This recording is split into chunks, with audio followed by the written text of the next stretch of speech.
This is Oklahoma's own News 9. Okay, I have my daughter right now out in the backyard, like moving all the lawn furniture, doing the Oklahoma shuffle before the storms move in. Oklahoma shuffle, I love that. That's what I like to call it, yeah. Yeah, anybody that has a trampoline that loves a 30-mile-per-hour wind will blow that away. Any yard furniture, anything. If it's not put away, put it away now. This is a big windstorm that's going to come into the metro. It continues to kind of just crank up, unfortunately, as it's approaching the Oklahoma City metro. Our trackers are out. Folks, there's been numerous reports of some wind damage, reports of 60 to 70 to a 76 there in Fort Cobb just a couple minutes ago. And our trackers have experienced some of these high winds, and it'll be into the metro here quickly within the next 30 minutes. All right, let's continue to go to let's go out to the field and talk to Tom Pastrano first, and he's on Interstate 40. And again, Tom, go ahead and let us know what you're seeing at the moment. A lot of heavy rain, a lot of lightning, and what kind of winds have you been experiencing? Go ahead. Yeah, Justin, it's a pretty windy storm. I've seen winds approaching 60 miles per hour just west of El Reno, tracking into the metro. Back to you.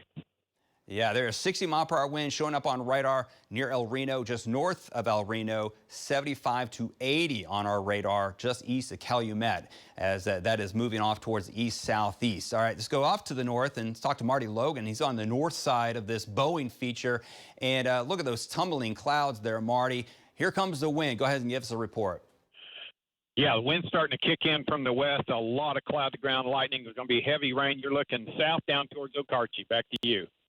Yeah, wind, lightning, and a lot of rain with this line of thunderstorms. And this go off to the south, and he's going to be watching the storms coming into the south and southwest side of the metro. And Brandon, what do you see there? Go ahead and give us a report. Okay, Justin, we're just south of Minco, waiting on this line to approach us.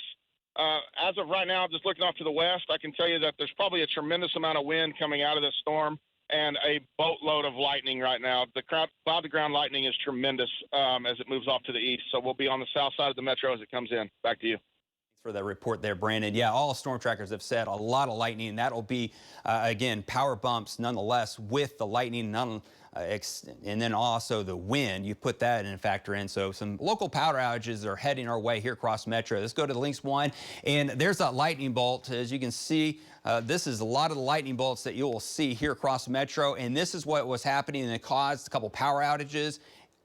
Power poles be knocked down with 60 to 65 to nearly 70-mile-per-hour winds and blinding rain there in Elk City as this was moving down Interstate 40. Look at the wind out of this storm as it is really cranked up, and there's not much to say that we at least see 50 to 60, maybe 70 here across the metro as it sweeps through. So that severe thunderstorm watch, there's those warnings ongoing. This will be in and out over the next 2 to 3 hours. It's chugging along to the east at around 40 miles an hour, and you can see some rain off towards the north. This is the big concern, this Boeing feature that is surging off to the east and occasionally off to the southeast and developing off to the south as well. So there's Marty Logan north of Kingfisher.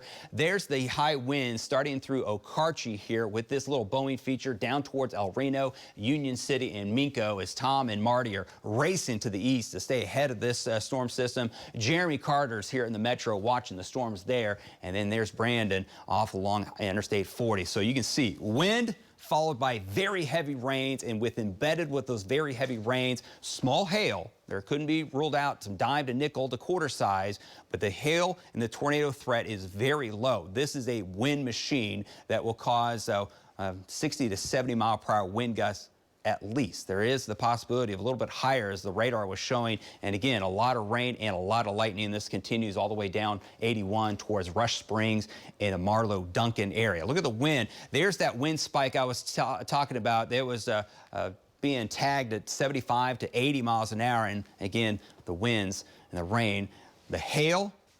No big supercells all alone. This is just a line of thunderstorms that are creating a lot of wind. So the hail threat is pretty low with that as this will sweep off to the east through the metro.